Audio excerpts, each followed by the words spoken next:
Sit outside! You smell like dirt! Celeste shouted, jabbing a finger toward the door at an older man whose clothes were grimy and sun-faded. Everyone looked toward the benches. An elderly man sat there, flip-flops wired together, a skinned knee, hands shaking. Bet his card's stolen, a teller snickered. No one moved to help until a man at the end of the line quietly bowed his head toward the old man. After that, people followed, one by one, bowing in turn. Celeste's knees went wobbly. Who even is that old man? And why did the bank owner's son just kneel to him? Hello, it's Mr. Hope again. Stay with me and I promise you will be delighted, thrilled, and inspired by this amazing story. Enjoy. Under the hard midday sun, an elderly man was inching toward the doors of a well-known bank in the middle of downtown. His name was Benjamin Ray, Mr. Ben, to folks in his neighborhood. Sweat darkened the collar of his shirt, mud clung to the hem of his pants, and his flip-flops were an old rubber pair held together with wire so they wouldn't split. He carried a worn envelope and his government-issued benefits debit card.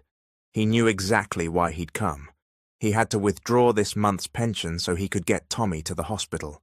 Tommy was the little boy he had taken in from the streets, now coughing, burning with fever, barely able to eat. At the bank's entrance, Mr. Ben paused. His knees trembled, not from fear, but from hunger and exhaustion. He forced a long breath, wiped his brow with his sleeve, and stepped inside. "Good morning," he said softly to the security guard. The only reply he got was an arched eyebrow and a quick once-over at his clothes. Before he made it past the lobby, someone whispered, "Great, another homeless guy. Smells like dirt. Look at those flip-flops, wired together." To them, he barely registered as a person. The air conditioning felt even colder the moment he walked in. He approached a female teller who had been smiling at another customer seconds earlier, but her face hardened the instant he stood before her. "Ma'am, could I ask how to withdraw using this?" he said, offering his card and ID. Her answer came laced with suspicion and disdain. "Is that really your card, sir? We don't usually assist people who don't know how to use those. And hang on." She glanced at the next teller and stage whispered, "Might be a scammer or a thief." Her colleague laughed. Their concern for the old man's dignity was exactly zero. Before he could finish explaining, a woman in high heels with a nameplate, "Celeste Valentine, branch manager," strode over. "What is going on here?" she demanded. Celeste looked him over from head to toe, his dirty flip-flops, faded shirt, wrinkled envelope. "You can't loiter here. Sit outside, you smell like dirt," she barked, pointing toward the street. Customers stopped what they were doing.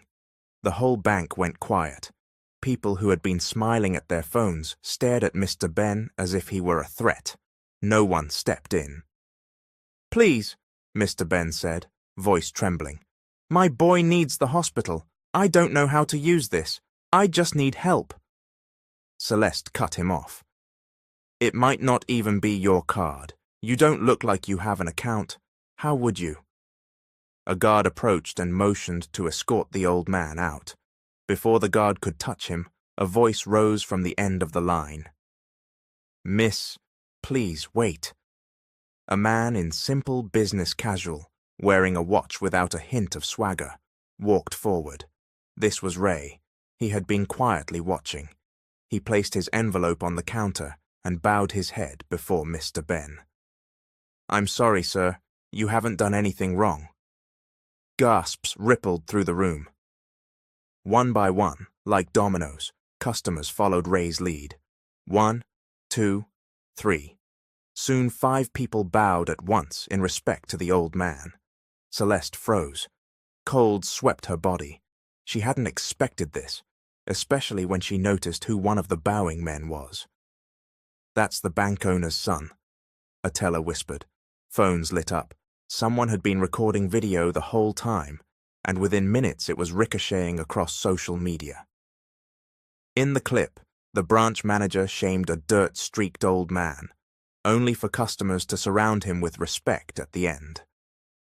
Mr. Ben stared, clutching his envelope as people bowed around him. From humiliation, a small miracle seemed to be unfolding. From the chill of the bank's judgment, Mr. Ben stepped into the heat outside. Like the eye of a storm passing, the chaos inside had quieted, but the storm still raged in his chest. If the bank was cold and condemning, the street was hot and punishing. Between those two worlds, his heart felt shattered. He sat on a concrete bench in front of a convenience store. Head down, hands trembling, he gripped his envelope and benefits card, his lifeline, even if the bank had just slammed a door in his face. The eyes of passers-by weighed on him. Some paused to stare. Others looked away, as if to confirm the rumor already spreading online about an old man humiliated in a bank, shooed out, and then bowed to by strangers. For a few moments inside, some had shown respect. Now the world had already moved on. He hadn't. He closed his eyes. Celeste's words replayed, each one a bruise. The teller's judging looks, the employee's snickers, the customer's complicit silence. You don't look like you have an account. You look broke. Sit outside. You smell like dirt. His body was tired, but so were his heart and soul. Even inside the bank, though some bowed, other eyes never softened, respect quickly turning into gossip. That old man was gross, a customer muttered, zipping a bag. He could have just lined up properly, and at least worn shoes. Another chimed in. If I were Ms. Celeste, I would have done the same. Can't come in here looking like that. In the pantry, employees huddled.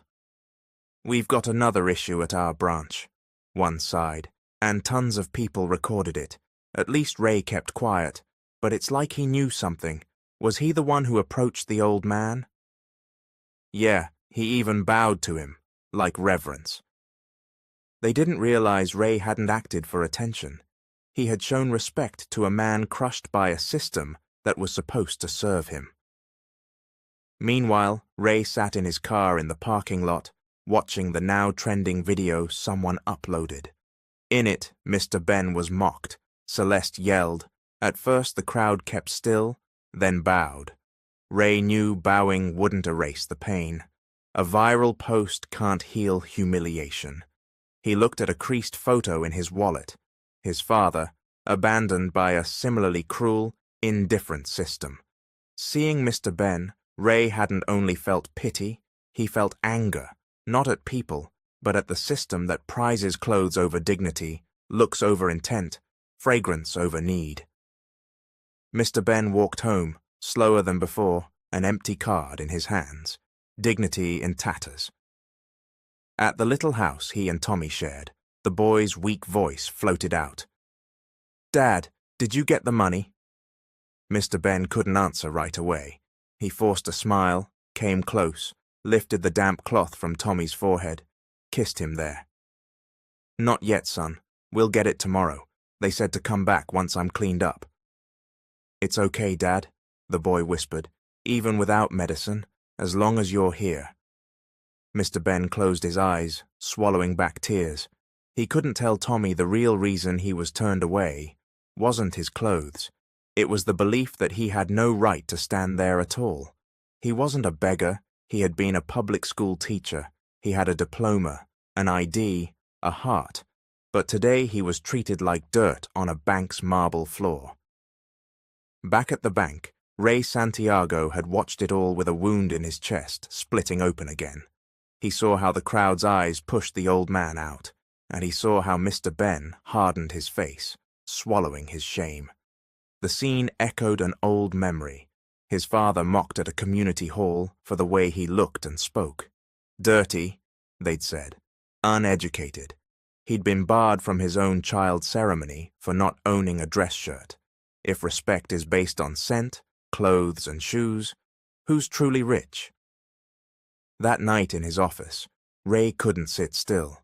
He remembered Mr. Ben's eyes, dull but pleading, not for himself, but for someone more important than his pride.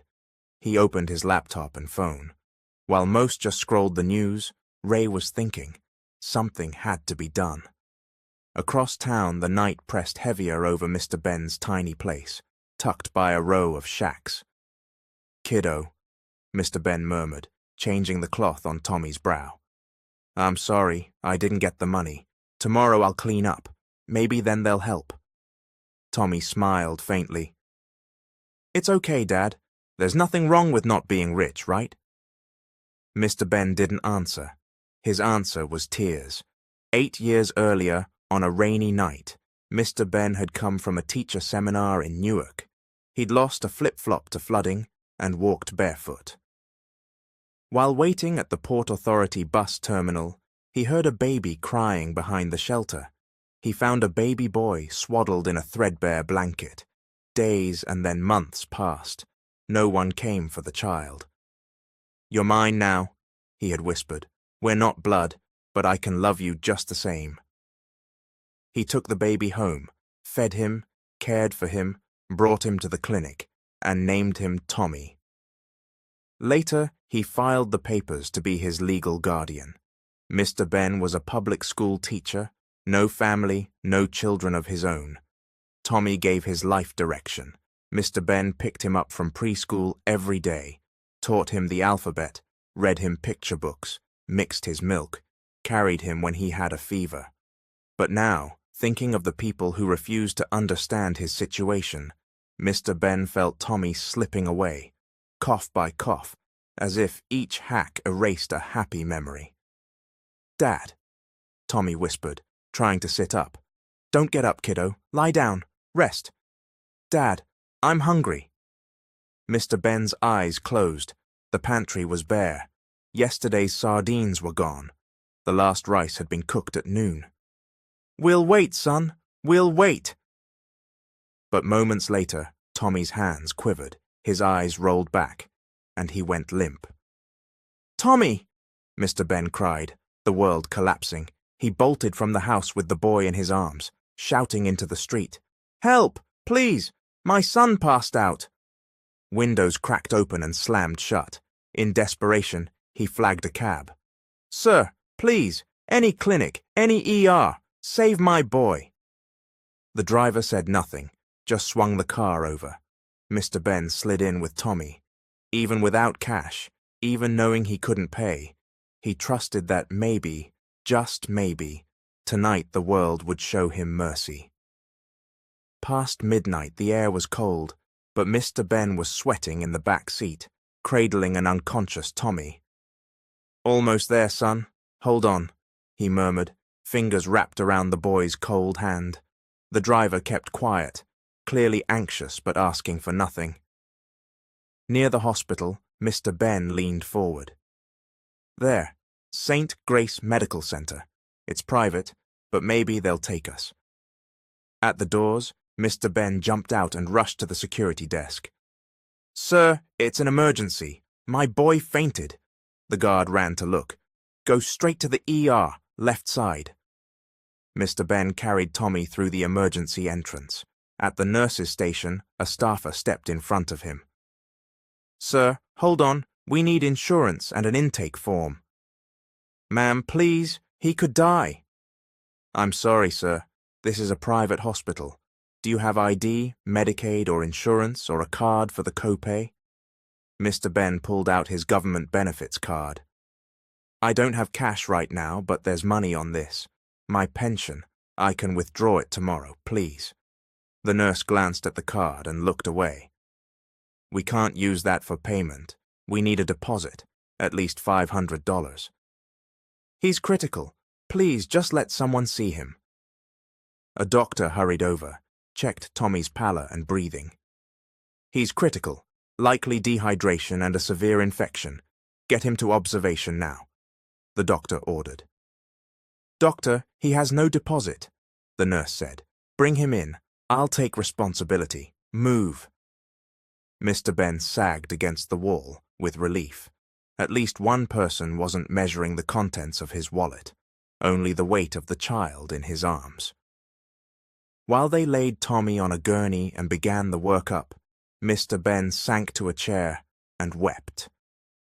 Minutes later, a nurse approached.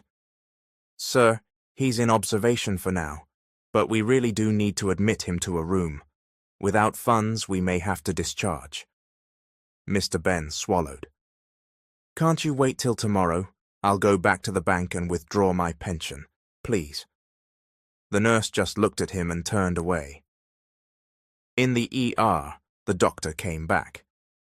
"Sir, we need labs and antibiotics. If we delay, this will worsen. There's a chance of dengue or leukemia. We need immediate workups." "Leukemia?" Mr. Ben whispered, as if struck by lightning. "It's only a possibility. We can't be sure without blood work. But his condition is critical. Blood in his vomit, signs of internal bleeding, platelets dropping." Mr. Ben didn't know what hurt more, the words themselves, or knowing he had nothing to fight them with. In the restroom mirror, he saw himself, pants stained white with dried dust, skin lined with cracks, eyes red, brow furrowed, flip-flops still wired together.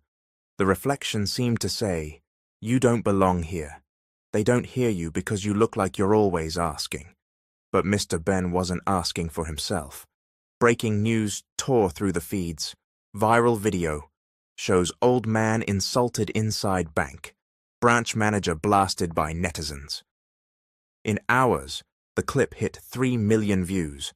A tight 2-minute reel of Mr. Ben's humiliation and Celeste Valentine's icy words. "Sit outside. You smell like dirt. Bet that card's stolen. You look broke." Then the miracle. A male customer bowing to Mr. Ben, followed by several others doing the same. The video went up on Ray Santiago's account, but he didn't name himself. The caption read, "Not all dirty flip-flops come with dirty souls. Sometimes they're more honorable than those on the stage of power." At the branch, the tension thundered. Celeste, usually in control, was breathless as notifications hammered her phone. "Hi, Ms. Valentine. We saw the video. Would you like to explain?" One message read. "You've been tagged in 25,000 comments," said another from a consumer group. She scrolled, feeling the world drop away beneath her. "Fire Celeste. People like that shouldn't be in banking. Feels like a TV drama, but it's real. What if that were our dad? Any of us could be Mr. Ben one day. Karma is real. Look who people kneel to now." Her assistant manager hurried over. "Ma'am, head office is calling. Crisis meeting. Urgent." Celeste's palms went cold. For the first time, she didn't know how to face the problem. In the hospital, Mr. Ben sat by Tommy, who lay quiet under IV fluids. A nurse approached. "Sir, someone's here to see you. A representative from a foundation." Mr. Ben frowned. "A foundation? I don't know any." A man in a black blazer came in, clean-cut, composed. "Good evening, sir. I'm Andrew Ramos, from the NR Foundation. A donor has offered full medical support for your son. Doctors, medicines, a private room, everything." Mr. Ben fell silent. "But who?" "The donor wishes to stay private," he said. For Mr. Ben, the man who was shamed but chose to remain a good father. Mr. Ben's long-held tears finally spilled. "Thank you, God," he whispered. "Thank you."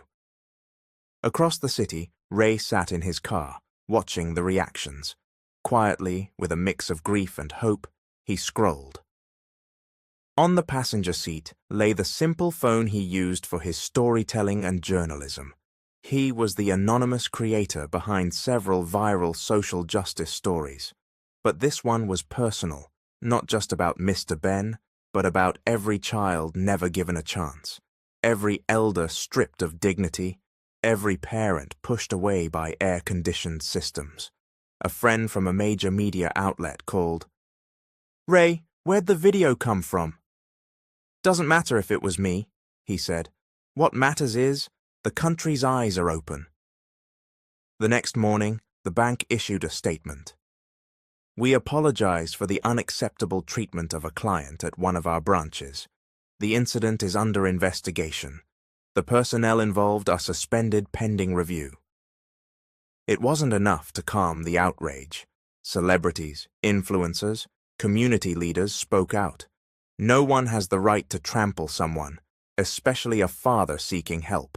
Without the video, we'd never have known. Respect to Ray and to Mr. Ben. May more people be like you. Celeste sat before 3 senior corporate officers at head office. Quiet, cold, eyes sharp. Ms. Valentine, one began, out of all branches, why yours? Sir, I never intended. Intent doesn't matter. The public saw it. You failed at the most important part of banking, treating people well. Celeste didn't know whether to cry or fight. The weight of her mistake settled in. This wasn't a simple complaint. It was the collapse of reputation, name, and position. A fall no makeup, heels, or eloquence could stop. Before sunrise, Mr. Ben watched over Tommy, who lay pale with an oxygen cannula, dark circles under his eyes, each breath a tug from deep in his chest. Son, you still with me? Mr. Ben whispered, stroking his hair. Tommy's eyes fluttered open, tears gathering at the corners. Dad, my stomach hurts. Before Mr. Ben could speak, Tommy vomited blood, thick, dark, with a groan of pain. God, doctor, nurse! Mr. Ben yelled, panicking. 2 nurses and an intern rushed in, checked Tommy's vitals, and tried to calm Mr. Ben. Sir, please wait outside. We need to monitor him closely, a nurse said, calm, but urgent. Mr. Ben couldn't answer. He trembled, watching his boy slip under again. In his mind, the worst question began to echo. What if this is the last time? Out in the ER corridor, dawn crept up as a black van with government plates pulled in. A woman in an executive medical uniform stepped out, strode to the nurse's station, and showed her ID. VIP patient, code white 1. The boy's name is Tommy Ray, currently in observation. Staff traded glances. The head nurse's phone rang seconds later. Good morning, ma'am. Admin calling. Transfer Tommy Ray to the private pediatric ICU. Donor has a full team on standby. Full coverage. Nurses stared. Is he really the man from yesterday's viral video? That was him. Now he's got VIP access. Where'd the order come from? 3 more doctors arrived. A hematologist, a pediatric oncologist, an internist, white coats, portable equipment in tow. Where's the patient? The eldest asked. We were sent by Mr. Nathan Ramirez. VIP instructions. In the hallway, Mr. Ben sat frozen. He had no idea what was happening. Why so many doctors? Why the presidential treatment? A nurse smiled at him. Sir, Tommy's moving to the private ICU. Don't worry. We've got full coverage. A sponsor came through. Who? He asked, voice shaking. We weren't told. Confidential. But we heard it's a well-known philanthropist, Mr. Nathan Ramirez. Mr. Ben blinked. He didn't know the name, but he knew that yesterday he stood in hell, and today an angel had brushed the sky. In a glass tower conference room in Midtown Manhattan, tech billionaire Nathan Ramirez, the founder of Census Tech, sat before 3 screens.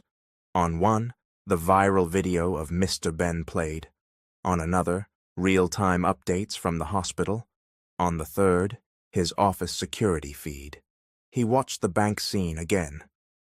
Sit outside. You smell like dirt. He shook his head, stood, and called his assistant. Make sure Tommy gets every test first. No lines, no limits. Whatever we'd give a senator's child, give that boy more. Copy, sir. Do you want to prime the media? Number, let them ask. But don't put my name out. Saving the kid matters. As Tommy was wheeled into the ICU, Mr. Ben still couldn't believe it. A doctor approached. Sir, I'm Dr. Madridejos. Leukemia is a possibility, but we need tests. CBC, a bone marrow aspiration, some imaging. Don't worry, we'll handle everything, Mr. Ben cried, this time not only from fear, but from the strange blend of loss and hope crowding a single day. Doctor, thank you. I don't know what I did to deserve this help. The doctor gave a small, warm smile. Maybe it isn't what you did that the world saw, but the goodness of your intentions as a father. In the ICU, Tommy stirred. His breaths were short, but he was alive. Dad, it's cold in here, he whispered. Mr. Ben smiled through tears, wiping his cheeks. We're okay, son. Someone helped us. I don't know who. I prayed for you last night. Maybe heaven sent him. Tommy closed his eyes, calmer now. The VIP lounge at St. Grace Medical Center was quiet. In a private fifth-floor room sat Nathan Ramirez, simple gray polo and dark jeans. No hint of billionaire glamour, only worry in his eyes. On his tablet, the video looped. Mr. Ben, shamed, pushed out, pleading, I just need help. My boy is sick. Nathan's eyes widened, not only with pity, but with a pain he couldn't explain, as if something in his past had been struck. Sir Nathan, his assistant Lily, said at the door. Confirmed. The old man is Benjamin Ray, a public school teacher. He took in a foster child named Tommy. The boy's in the pediatric ICU. Critical watch. All initial tests covered. Any family? Nathan asked, eyes still on the screen. Number just Mr. Ben. No spouse, no biological children. The boy was found at a bus station 9 years ago. Nathan looked up. Bus station? He repeated, memories stirring. He stood. Take me there. I want to see them now. Are you sure, sir? We can call them into a private room. Number I need to see them, with my own eyes, now. At the ICU doors, the head nurse met him. Mr. Ramirez, you're here. Mr. Ben's inside. He hasn't slept since last night. It's okay, Nathan said. Let me go in. He walked quietly into the room. Mr. Ben sat by Tommy's bed, head bowed, holding the boy's hand. He looked like he hadn't eaten, eyes swollen, yet still he smiled and kept his voice steady for the child. Get well, Tommy. Don't give up. You said you wanted to be a doctor one day, so you can help kids like you. He didn't know someone watched from the door. Nathan and Mr. Ben locked eyes. A beat of silence. Mr. Ben stood, uncertain, hand to chest in greeting. I'm sorry, sir. Are you the donor? Nathan nodded. You don't need to thank me, Mr. Ben. I should be asking forgiveness. From you, from our society, for not seeing your worth. Mr. Ben hadn't expected one of the richest men in the country to be there. Without bodyguards, without swagger, carrying only responsibility in his heart. Sir, why did you help us?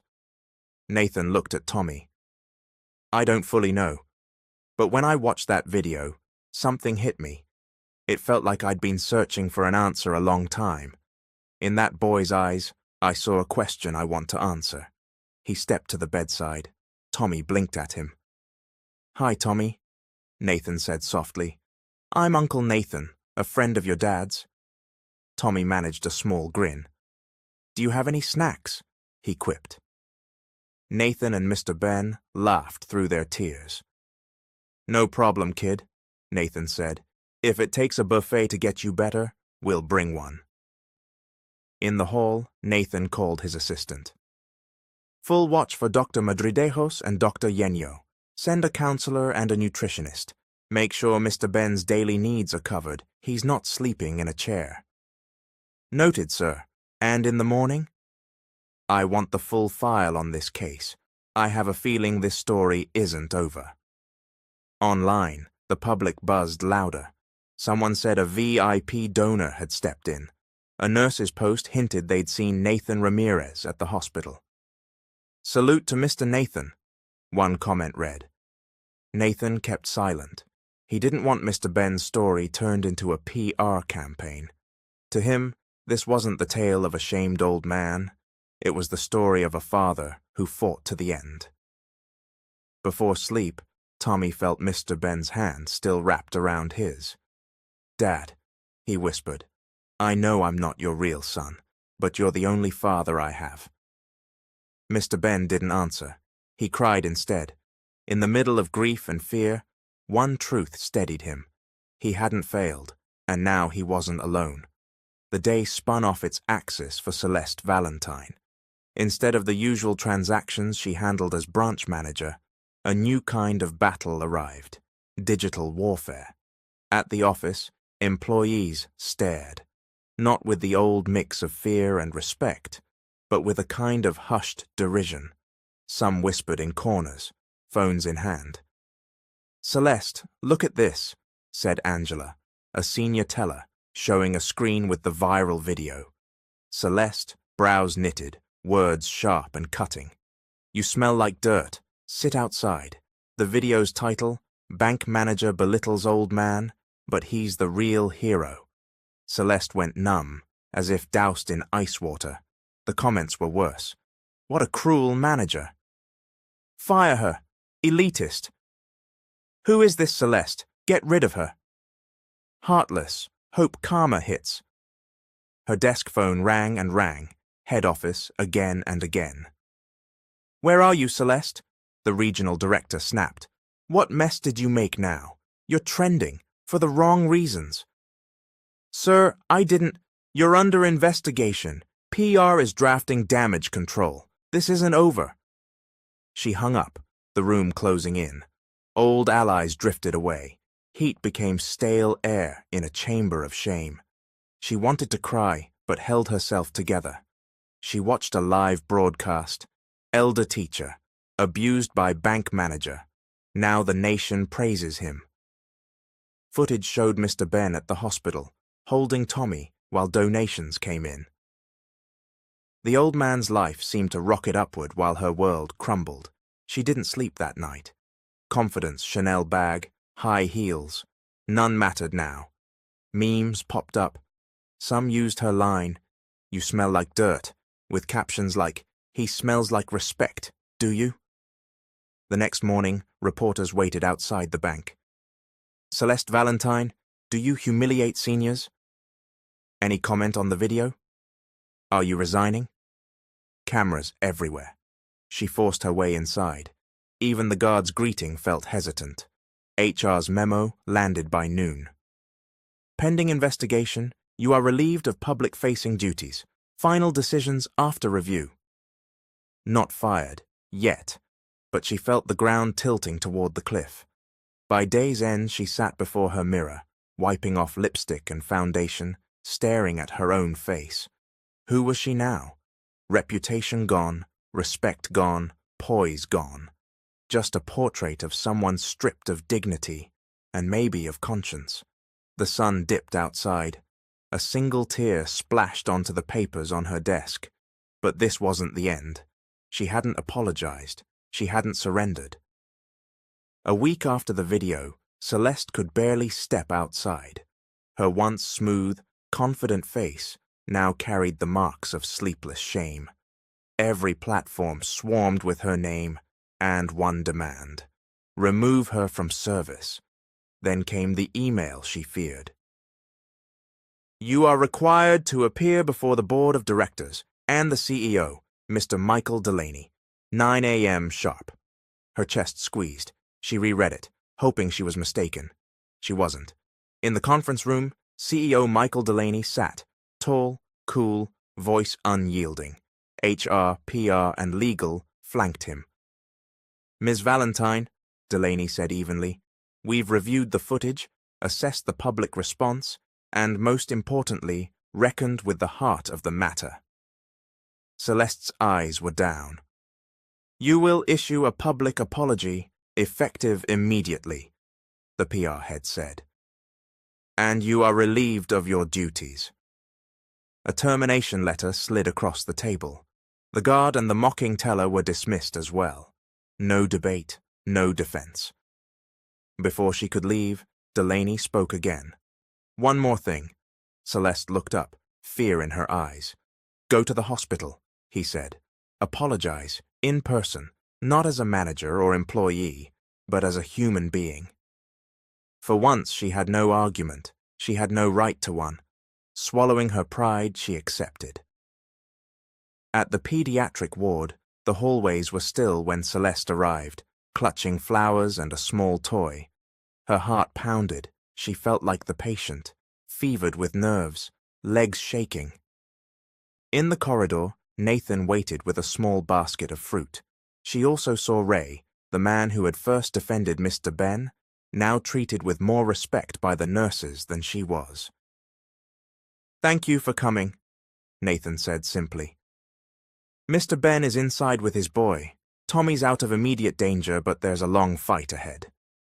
Celeste nodded, unsure how to begin. She steadied herself and went in. Mr. Ben sat by the bed, holding Tommy's small IV-taped hand. The boy was pale and quiet, half asleep. Celeste froze, not from shame or fear, but because of something she saw on the child's right hand. A small round birthmark between the thumb and forefinger. Ice raced through her body. Her chest tightened.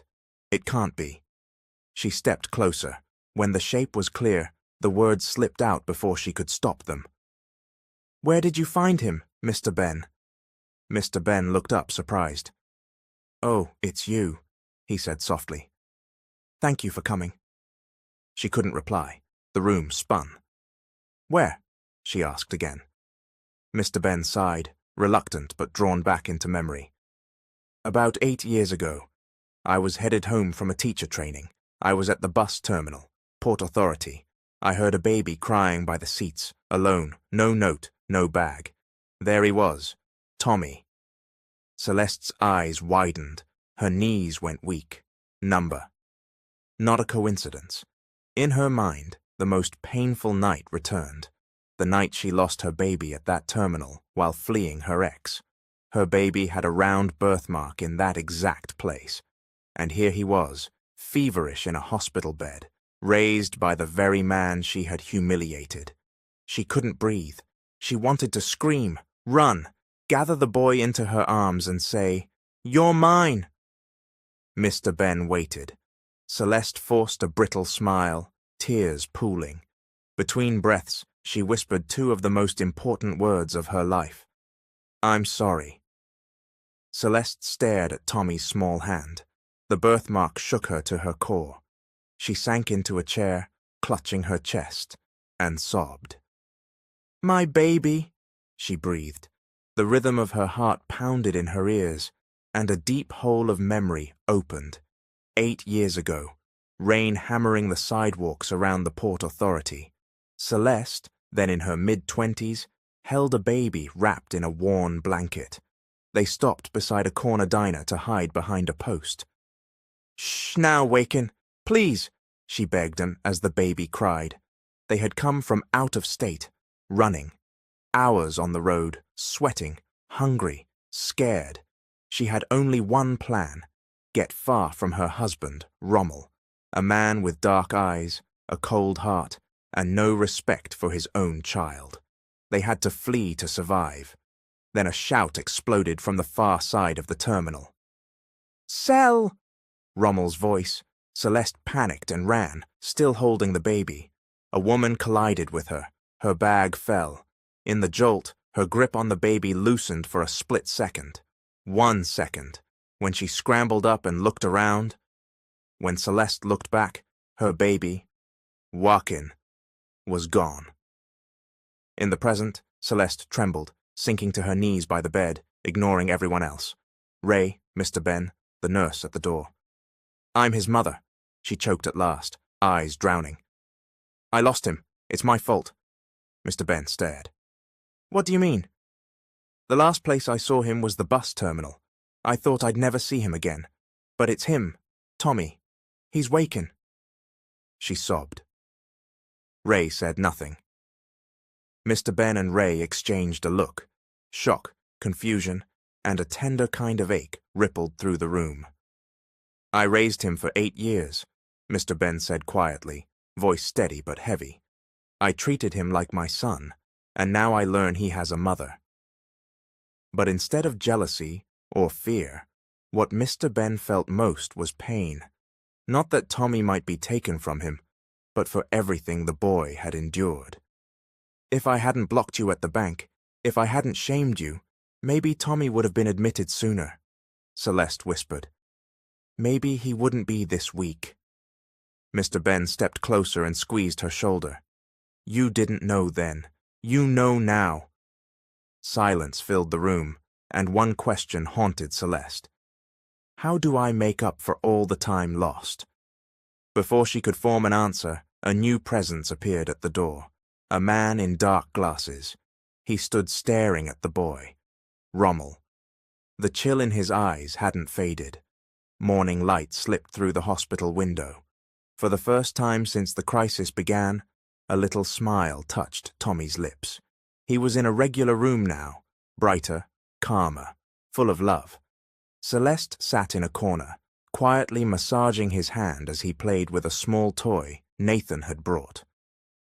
On the other side, Mr. Ben sat with a handkerchief, damp with tears and memories. Mum, Tommy whispered, tapping Celeste's hand. Celeste froze, her whole body going still. She had waited years to hear that word. She'd cried for it in her sleep, wondered if she ever would again. Son, she said, voice shaking. Tommy smiled. Thank you, Mum, for finding me. Even though I didn't know you before, it feels like I've been waiting for you a long time. Tears streamed down Celeste's face. She bent and hugged him tight. You don't know how I've longed for this. I'm not mad, Tommy said, pressing her cheek, because now I'm here, and I'm happy. Mr. Ben couldn't hold back anymore. He stood, came to the bed, and took Tommy's hand. Son, I'm sorry I didn't tell you. I was afraid they'd take you from me if anyone knew. But from the start, I loved you. Tommy pulled Mr. Ben into a hug. Even if you're not my biological dad, you taught me to read, to write, to pray. You were my world. Thank you, Dad. Everyone cried. No more secrets, no anger, only gratitude and love. Celeste turned to the older man, holding his arm. Mr. Ben, I don't know how I can repay you for all the goodness you've given us. You made me a mother again. Mr. Ben shook his head, wiping at tears. You don't owe me anything, child. What matters is you found your son, and he found you. The door swung open. Nathan came in with fruit and another toy, stopping when he saw the tide of tears in the room. Sorry to intrude, he said gently, stepping forward. Uncle Nathan, Tommy cried, leaping up to hug him around the waist. Nathan startled, then embraced him back. Hey, take it easy. You're supposed to be resting. Why does it feel like my heart's going to explode from that hug? Tommy laughed, eyes puffy. I just wanted to say thank you. For what? Nathan asked, wiping the boy's tears with his thumb. Because even though you didn't know me, you helped us. Without you, maybe I wouldn't be here. So thank you. You're like my big brother, or my guardian angel. Nathan's own tears fell. He looked at Celeste and Mr. Ben. None of you owes me thanks. Truth is, I should be thanking you. Through you, I learned to see a person's worth. Not in looks, not in status, but in the heart. A hush fell, heavy with feeling, until Tommy piped up again. Can we take a picture? Nathan smiled. Of course. We have to document this reunion. He called a nurse and handed over his phone. They gathered, Tommy in the middle, arms around Celeste and Mr. Ben, Nathan behind them with a hand on the boy's shoulder. Click. That picture captured a family, knit back together through pain, shame, and redemption. That night, after Tommy fell asleep, Celeste sat by the bed, watching him. Outside, Nathan spoke with the doctor. Mr. Ben came over. You know, child, he said softly, I haven't seen that kind of light in your face in a long time. Celeste smiled through tears. It's the first time I've really breathed. The ward was quiet. Tommy's face was still pale, but peaceful. Mr. Ben sat in a corner, Bible in hand, praying. Celeste couldn't keep still, dabbing Tommy's forehead, swallowing sobs. "Fight, son," she whispered, stroking his cheek. "Please." The boy's body seemed tired. Eyes closed, his voice was barely there. "Mum, thank you. It feels good to have a mum." Nathan stood behind, tears in his eyes, trying to be strong. He touched Mr. Ben's shoulder. "You didn't fail him, Mr. Ben. If you hadn't taken him in, he might have been gone long ago." Mr. Ben said nothing, only prayed harder for a miracle. Suddenly the monitor dipped. Alarms blared. "Code Blue! Code Blue!" Nurses and doctors flooded the room. They tried to bring Tommy back. Celeste clutched his hand. "Tommy, Mom's here. Don't leave me. Please." Her sobs racked her body. "God, please, give him back." Minutes later, the doctor stopped compressions. The beeping ceased. Everything went still. "Time of death, 4:17 p.m. Celeste's knees buckled. She sank beside the bed. Mr. Ben bowed his head, kissed the boy's forehead one last time. Nathan shut his eyes, tears spilling. The quiet broke when a nurse played a short voice memo she'd recorded earlier. Tommy's last words. "Mum, even if you didn't raise me, it's okay, because now I'm complete. I have Dad Ben, Mom Celeste, and Uncle Nathan. I'm not missing anything." As they listened, Celeste's heart burst. She gathered her son's cooling body. "Forgive me, son. Forgive me. I slowed your help. I'm so sorry." When the news broke online, outrage followed. If she hadn't blocked the old man's withdrawal, the boy might still be alive. Elitist, thought she was better than everyone. The former branch manager became a target for rage. Every post and article carried her name and face. Even her family took heat. Celeste knelt in the hospital chapel, clutching an old baby photo. "I should have been your shield," she whispered. "I became the reason help took longer." Nathan came, set an arm around her. "Celeste, you didn't want this, but we can't pretend you weren't at fault either." She nodded. "I can't look in a mirror, Nathan. How do I forgive myself?" At Tommy's wake, many came. Mr. Ben's former students, neighbors, nurses, strangers, moved by the viral story. White flowers surrounded the small casket. A little toy truck, Tommy's favorite, rested beside it. In black, Celeste stepped up, leaned close, and whispered, "Son, I can't hold you again in this life. I hope you feel how much I loved you from the moment we met. As long as I live, every beat of my heart is because of you." A month after Tommy's passing, public attention flared again, but this time with recognition and hope. In a downtown hotel ballroom, a new charity, funded by Nathan Ramirez, held its annual Guardians of Care Awards, inspired by Mr. Ben and Tommy's story. The place was packed. Well-known figures, social workers, media. Mr. Ben sat in the front row, clean shirt, fresh haircut, a smile threaded with grief and gratitude.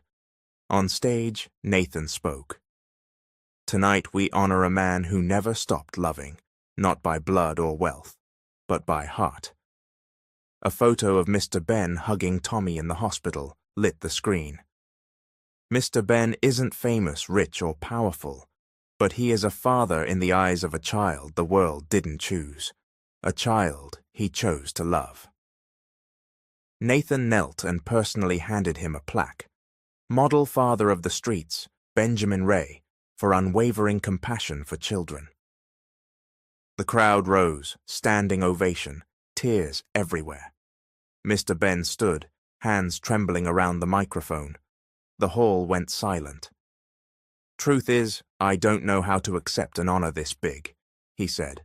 "I'm just an ordinary man.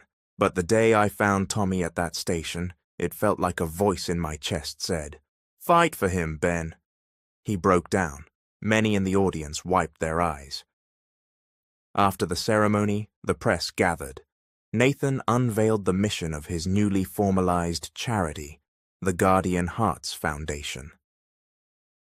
We can't only learn about stories like Mr. Ben's after tragedy. Guardian Hearts will support caregivers who step up for kids with no one, monthly stipends for low-income guardians, a medical fund, and an emergency response for kids on the street. The first community ambassador, Mr. Ben. Celeste was there too, quiet, away from the spotlight, her face full of admiration and thanks. "Thank you, Mr. Ben," she whispered, embracing him. "You didn't know me then, but you kept my child alive." Mr. Ben smiled and patted her shoulder. "I didn't need to know his mother to love the boy as my own." As reporters interviewed Nathan, a little girl in worn clothes with a scraped knee and a battered stuffed toy approached Mr. Ben. "Mister, can I come with you?" Nathan and Celeste shared a look. Mr. Ben knelt and smiled. "What's your name, sweetheart?" "Lila," she said. He helped her up and hugged her. "From now on, you're not alone. You have a family." Support for Guardian Hearts surged. Mr. Ben and Tommy's story inspired neighborhoods and local governments, feeding programs, foster homes, scholarships for homeless kids. From an old man in wired flip-flops, Mr. Ben became a symbol of hope, and Tommy, the child nearly forgotten by the world, sparked a movement. In every corner of the hall, in every clap, in every child reached, Tommy's memory lived. For the first time in weeks, Celeste faced the public, not as a branch manager, but as a wounded mother, repentant and ready to rise for love's sake. At an open-air Guardian Hearts event celebrating children helped and foster parents like Mr. Ben, Celeste stood on stage with Nathan and the team. The spotlight found her, simple blouse and black slacks, no jewelry, no makeup, just a foundation pin over her heart, the emblem of her new life. "I'm not here for applause," she began. "I'm here to apologize and to say thank you." She looked toward a large photo of Tommy displayed at the edge of the stage, the boy she surrendered once, found again, and then lost. "Since I was young, I was taught to avoid dirt, smell, poverty. So when Mr. Ben walked into the bank, all those beliefs took over." Tears swelled. "I was wrong, and that mistake delayed help for the son I'd been searching for. Because of how I judged him, I failed as a mother. I failed as a human being." The crowd was still, many quietly dabbing tears. "Since Tommy died, I wake up each day asking, what good am I if I can't hold him again?" She touched the Guardian Hearts logo. "The answer is, to help other Tommies, every child without a mother, every elder like Mr. Ben who chooses love anyway." She announced her decision. "I sold my condo, closed my old accounts. I'm a full-time volunteer now." Applause rose. Nathan, at the side of the stage, shook his head with a small smile, not in doubt, but in admiration. Weeks later, Celeste wasn't just a spokesperson. She was on the ground, wearing the plain volunteer tee, backpack stuffed with medicine, milk, and food. She knelt under overpasses, in alleys, in shelters, cleaning a little girl's muddy cut beneath a flyover. She almost cried. "You know, sweetheart," she said, wiping the wound, "I have an angel for a son. Maybe he's your friend in heaven. Tell him, we're doing this for you." At a symposium for social workers and foster families, Celeste spoke again, now as a model for people who once judged and now want to make amends. Handkerchief in hand, she said, "I have no excuse for what society thinks of me. But if pain and death taught me anything, it's this. Love isn't always about blood. Sometimes true family is built on conviction." She pressed a hand to her chest. "I can't bring my son back, but as long as I breathe, I'll make sure fewer children go missing or get left behind. I hope, even though I'm far from perfect, my son can still be proud of me from heaven. Before the day ended, Mr. Ben approached with a small necklace, something he'd found in Tommy's things. He placed it in Celeste's hand. For you, as his mother, don't let his memory fade. Celeste put it on and kissed the pendant. I won't. With every child we help, he's alive. All day, Celeste walked the city again, delivering food and medicine to kids sleeping under the elevated tracks. Once she had fussed over manicures and elevator handbags, now every piece of bread handed to a child felt worth more than any luxury. From a distance, Nathan watched, simple polo and slacks, dignity in his bearing, softness in his eyes, while Celeste knelt to clean a little boy's scraped knee. After the outreach, he asked her for coffee.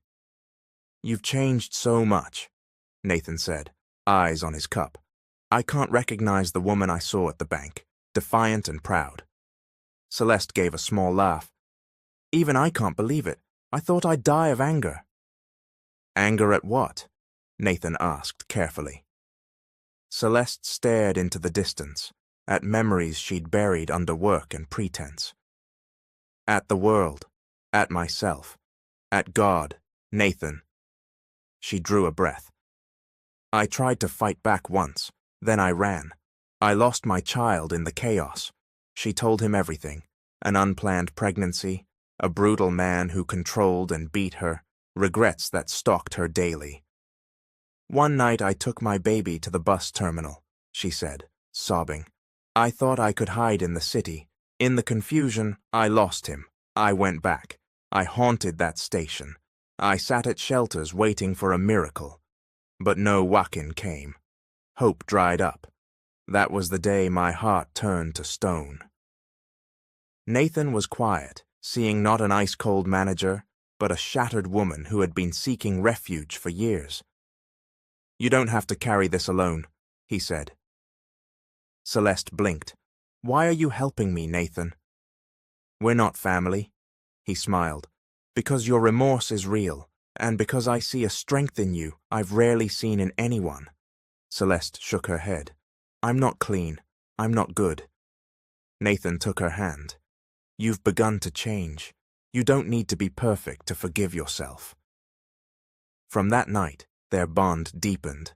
Nathan stood beside Celeste at every event, friend and witness through each breakdown, each prayer at Tommy's grave. While cleaning toys in a new group home, Celeste paused. Sometimes I wonder, if Tommy had come when I was whole, maybe he'd still be alive. Nathan nodded. Maybe, but maybe he came exactly when you needed him, to change you back into who you truly are. They were seen together more often, no grand gestures, just a hand held, a shared look, a quiet that didn't need words. Mr. Ben, sitting with Nathan near Tommy's memorial wall, chuckled first. You know, Nathan, I always knew you were a good man, but now I can see you happy. Because of her, Nathan said, glancing at Celeste as she chatted with a little girl. She's yours in a way, Mr. Ben said, in your heart and in your son's. After a school charity event in a tough neighborhood, Celeste smiled, discussing a feeding program with teachers. Her name had begun to mean something else, not a harsh manager, but a woman of compassion and change. As she walked away from the school, a voice from the past wrapped around her. Celeste. She stiffened. The old terror slid icy hands up her spine. She turned and saw Rommel, the man at the center of her nightmares. Leather jacket, the same arrogant swagger, a scar on his left cheek, breath laced with smoke. He laughed, cruel and low. You look good, different, but me, I don't forget. Celeste couldn't move, yanked back into a dark corner of memory, bruises, shouts, threats. What do you want, Rommel? She asked, voice shaking. He leaned close. You're famous now, don't forget. You're still my wife. If you're getting money from these charity gigs, I want half. Volunteers and teachers glanced over, unsure what to do. Celeste froze, tears threatening. For the first time since Tommy's death, fear closed around her throat. She felt voiceless again. Enough! A voice snapped from the parking lot. Nathan strode over, face flushed with anger, and stepped between them. Don't come near her, he said, firm and level. She's not the woman you bullied. You can't intimidate her. Rommel sneered. Who are you? Boyfriend? Lawyer? You've got no business here. Nathan didn't budge. He moved closer, inches away. I'm the man who will keep her safe, and whether you know me or not, the law knows you. There's evidence of what you did. Rommel's grin faltered. Celeste stepped forward, not trembling now, gripping the Foundation's paperwork.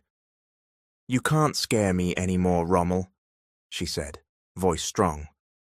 Yes, you hurt me. You locked me in fear. But now you have nothing on me. He stared, stunned. Music. If you think you'll get money out of me, you're wrong. Everything I own is in the charity's name. I have nothing you can take, least of all my respect. Phones rose, cameras recording, volunteers, staff, bystanders. He's harassing her, someone shouted. If you have any decency, walk away, another added. Rommel felt the eyes on him, no longer fearful, but firm. He had no place in Celeste's world now. She was no longer the woman crying under a table. She had become a light for others. He left, but glanced back. We're not done, he muttered. Celeste stood steady. We've been done a long time, she said, and didn't look back. That night, Celeste and Nathan sat on the center's veranda, looking up at the sky. Thank you, she whispered. Nathan smiled. You don't have to thank me. I'm just glad I finally saw how brave you are. I didn't know I could face him, she said, holding back tears. Maybe because I know I'm not alone. Nathan squeezed her hand. You don't have to go back into the dark. I'm here in the light. In the quiet, he reached into his pocket, pulled out a ring. Celeste, I don't know how many days we get, but if you'll let me say it, you're the woman I love, no matter how hard the road. Celeste shook her head gently, a sad smile on her lips. Thank you, but the partner I can be, right now, is hope. My heart is with Tommy, but you, Nathan, you're the memory I'll carry. From a hospital bed weeks later, Celeste looked out at the sky. Her cheeks were pale, her hair had thinned from rounds of chemotherapy. Now she chose to stop treatment, not out of defeat, but out of longing to be with Tommy again. Nathan, Mr. Ben, she called softly. They came immediately. Nathan held a white rose, her favorite. Mr. Ben held a small box with Tommy's photo.